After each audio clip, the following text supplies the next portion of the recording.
আসসালামু আলাইকুম। আশা করি সকলে ভালো আছেন।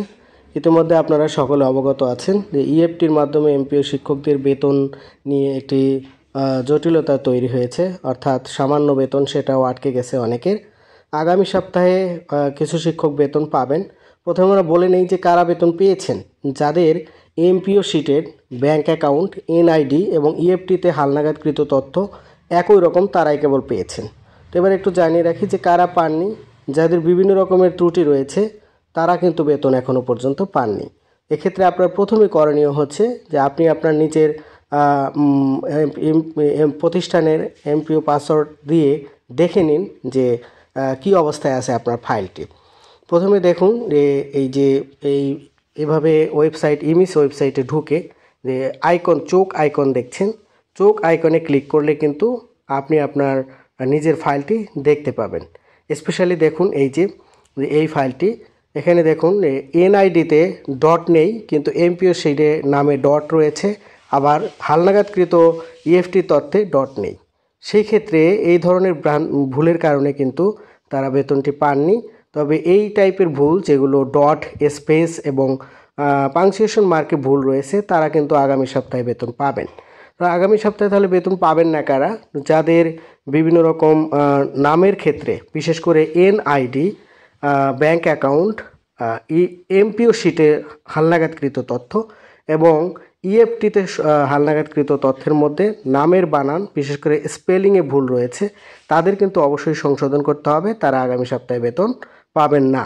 তো এখন আমরা একটু আলোচনা করি যে সংশোধন যে করবেন, কোন বিষয়টি কোন জায়গাতে কিভাবে সংশোধন করবেন। প্রথমে আমরা বলি যে ব্যাংক অ্যাকাউন্টে কিন্তু সংশোধন করা সব থেকে সহজ। আপনার যদি এনআইডি সঠিক থাকে তাহলে কিন্তু খুব সহজেই আপনারা ব্যাংক অ্যাকাউন্টে আপনাদের তথ্যটি সংশোধন করতে পারবেন এনআইডি অনুযায়ী ব্যাংকে গিয়ে আবেদন করে। আর যদি আপনার এমপিও শিটে ভুল থাকে, এটা সব থেকে ভোগান্তি হবে এই জায়গাটাতে।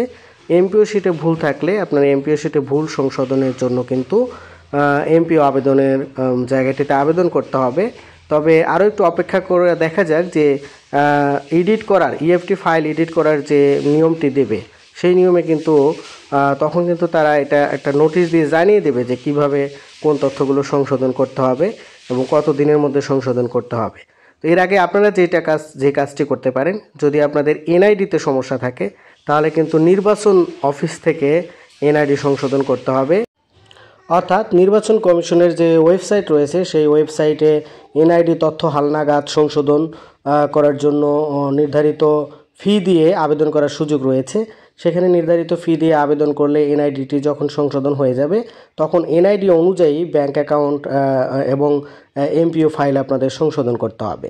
তো এরপর আসুন যে যদি এনআইডি ঠিক থাকে, এমপিও সংশোধন করতে হয়, তাহলে এনআইডি দিয়ে এমপিও সংশোধনের জন্য কিন্তু আপনার হচ্ছে যে এমপিওর যে আবেদন করতে হয় সেই জায়গাটাতে আপনাদের আবেদন করতে হবে এবং এই জায়গাটাতে হয়তো একটু বেশি সময় লেগে যেতে পারে এবং এমপিওর আবেদন করার জন্য বেশ ভোগান্তিও হতে পারে।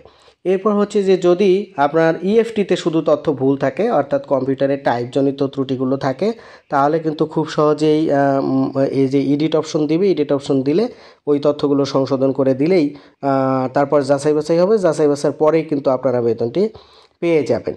এখন কথা হচ্ছে যে এই যে সংশোধনীগুলো আসছে, এই সংশোধনীগুলো যদি 1 তারিখে যাদের হয়ে গেছে তাদের হয়ে গেছে, যাদের সমস্যা আসছে তাদের ক্ষেত্রে যদি এটা নোটিশ আকারে জারি করে দিয়ে দিত তাহলে এতদিনে হয়তো আবেদন করে বেতন পাওয়ার একটা অবস্থাতে চলে আসতে পারতো।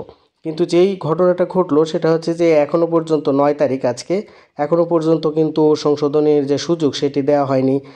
এটার একটাই কারণ হতে পারে যে যাদের ডট, স্পেস এবং পাংচুয়েশন মার্কজনিত ভুল আছে তাদের বিষয়টি আগে নিষ্পত্তি করবে, তারপরে হয়তো সংশোধনের সুযোগটি দেবে।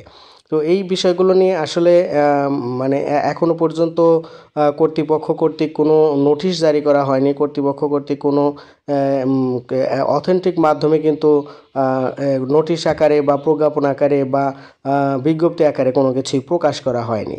তো আনঅথরাইজড এবং অনেকেই নিজের ইচ্ছাবশত বিভিন্ন মাধ্যম থেকে বা বিভিন্ন সোর্স থেকে বিষয়গুলোকে জানার চেষ্টা করে এই বিষয়গুলোকে জানানোর চেষ্টা করেছেন। আমরাও যে কাজটা করেছি যে বিভিন্ন মাধ্যম থেকে প্রোগ্রামারদের সাথে কথা বলে তারপরে আমরা চেষ্টা করেছি আপনাদের কাছে আসতে যাতে করে আমরা আপনাদেরকে সঠিক তথ্যটি দিতে পারি।